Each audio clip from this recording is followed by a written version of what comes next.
Hi friends, welcome to దయ్యం కథ YouTube channel. నా వీడియో మీకు నచ్చినట్లయితే లైక్ చేసి షేర్ చేసి నా ఛానల్ని సబ్స్క్రైబ్ చేయండి ఫ్రెండ్స్. హాయ్ ఫ్రెండ్స్, నా పేరు అరుణ్. నేను నా ఫ్రెండ్ కిరణ్ ఒక చిన్న పని ఉండి పక్క ఊరికి వెళ్ళాము. పని అయ్యేసరికి ఈవినింగ్ అయింది.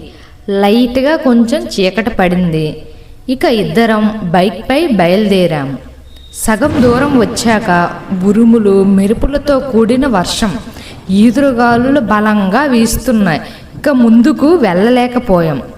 పక్కనే ఒక కాలేజ్ ఉండడంతో అందులోకి వెళ్ళి గేట్ ఓపెన్ చేస్తే కిర్రమంటూ శబ్దం వచ్చింది.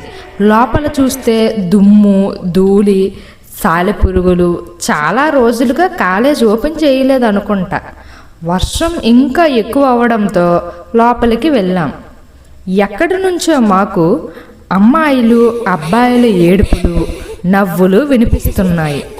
నేను వణికిపోతూ ఇంత అర్ధరాత్రి ఎక్కడి నుంచి ఈ శబ్దాలు వస్తున్నాయి అనుకుంటూ ఆ శబ్దాలు వచ్చిన గది వైపు వెళ్ళి చూస్తే అక్కడ పాతకాలపు బ్లాక్ బోర్డ్, దాని మీద చాక్ పీస్తో వికృతమైన బొమ్మలు గీసి ఉన్నాయి. కింద పడి ఉన్న పాత నోట్బుక్కులు, పెన్నులు, మధ్యలో ఒక బొమ్మ. ఆ బొమ్మ కళ్ళు రక్తం రంగులో మెరుస్తున్నాయి.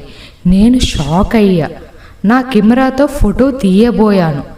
ఆ క్షణంలో ఆ బొమ్మ కదులుతున్నట్లు కనిపించింది. మళ్ళీ చూస్తే అక్కడే పడి ఉంది.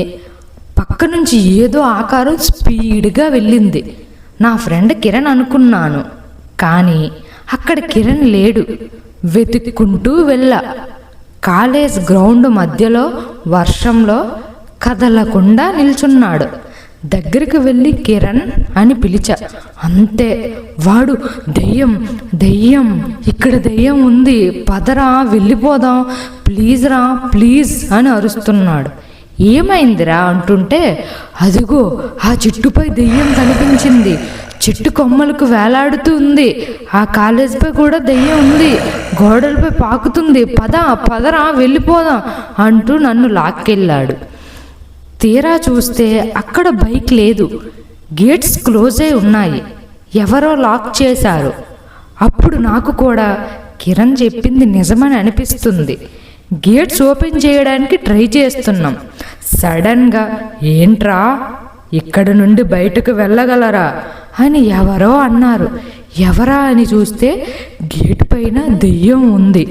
ఒక్కసారిగా భయపడి ఇద్దరం కాలేజ్ లోపలికి పరిగెత్తి ఒక రూమ్లోకి వెళ్ళి లాక్ చేసుకున్నాం. డోర్స్ ఎవరో గట్టిగా కొడుతున్నారు. విండోస్ బయట ఎవరో ఉన్నట్టు అనిపిస్తుంది. డోర్ కొడుతున్న శబ్దం ఆగిపోయింది. డోర్ ఓపెన్ చేయడానికి వెళ్ళాము, కానీ ఎవరో బయట నుంచి లాక్ చేశారు. భయంతో కేకలు వేశాము. అదేంటో ఉన్నట్టుండి ఆ గదిలో ఉన్న పుస్తకాలు, బెంచీలు గాలిలోకి ఎగురుతున్నాయి. బుక్స్పై పెన్నుతో ఎవరో రాస్తున్నారు, కానీ చూస్తే అక్కడ ఏమీ కనిపించట్లేదు. కానీ పెన్ను మాత్రం కదులుతుంది. బ్లాక్ బోర్డ్ దగ్గర ఎవరో క్లాస్ చెప్తున్నట్లు వాయిస్ వస్తుంది. అక్కడ కూడా ఎవరో కనిపించట్లేదు. గది మధ్యలో ఒక అద్దం పగిలి ఉంది. అద్దం ముక్కల మధ్యలో ఒక రూపం స్పష్టంగా కనిపిస్తుంది. ఆ పక్కనే ఒక దెయ్యం బొమ్మ ఉంది. అది సడన్గా లేచి నిలబడి నవ్వుతుంది. ఏం చెయ్యాలో అర్థం కాక మేమిద్దరం అటు ఇటు పరిగెడుతున్నాము. ఆ పగిలిన అద్దంలో దెయ్యం లాంటి రూపం, నిజం తెలుసుకోవడానికి వచ్చారా, పాఠశాలలో జరిగిన అన్యాయం గురించి తెలుసుకోవడానికి వచ్చారా అంటూ మా వైపు తన పొడవైన చెయ్యిని చాచింది.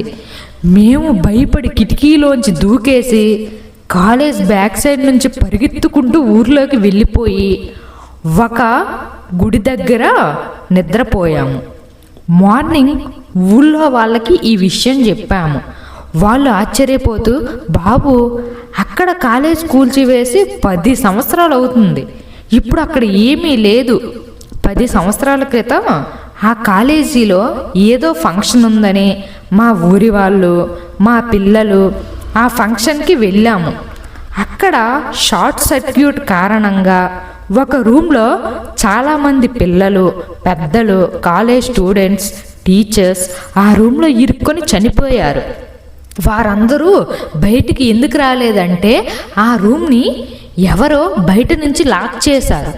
ఆ రోజు నుంచి వారందరూ దెయ్యాలై వారిని చంపిన వారి కోసం వెతుకుతూ అందరినీ భయపెట్టడం మొదలుపెట్టారు. మేము ఒక ఫకీరును కలిసి కాలేజీలో జరుగుతున్న విషయాల గురించి చెప్పాము. అతను కాలేజీకి వచ్చి ఏవో మంత్రాలు చదివి పూజలు చేసి వారి ఆత్మలన్నింటినీ ఒక బొమ్మలో బంధించి దానిని కాలేజ్ వెనక వైపు పూడ్చేశాము. కానీ స్టూడెంట్స్ మాత్రం వారికి ఆ బొమ్మ కనబడిందని, అది వారిని వెంబడిస్తుందని అని చెప్పేవారు. దీంతో అందరు స్టూడెంట్స్ కాలేజీకి వెళ్ళడం మానేశారు. దాంతో ఆ కాలేజ్ క్లోజ్ చేశారు. అయినా అక్కడ రాత్రుళ్ళు స్టూడెంట్స్ గొడవలు, టీచర్స్ క్లాసెస్ చెప్తున్నట్టు శబ్దాలు ఆ దారిన వెళ్ళే వారిని భయపెట్టేవి. అందుకే మా ఊరి వాళ్ళంతా కలిసి ఆ పాఠశాలను కూల్చేశాము. మీరు చెప్పిన దాన్ని బట్టి చూస్తుంటే రాత్రి మీరు ఆ దెయ్యాల వలలో చిక్కుకున్నారు, కానీ మీరు ఎలా తప్పించుకున్నారు? అంతా దేవుడి దయ అని వారు వెళ్ళిపోయారు. మేము భయపడుతూ మా ఊరికి బయలుదేరాం. కానీ మాకు ఆ దారిలో ఎక్కడా ఏ కాలేజ్ ఉన్నట్టు కనిపించలేదు. ఇక లైఫ్లో ఎప్పుడు ఆ దారి వైపు మేము వెళ్ళలేదు. ఇది ఫ్రెండ్స్ స్టోరీ. ఈ స్టోరీ మీకు నచ్చినట్లయితే నా ఛానల్ని సబ్స్క్రైబ్ చేయండి ఫ్రెండ్స్.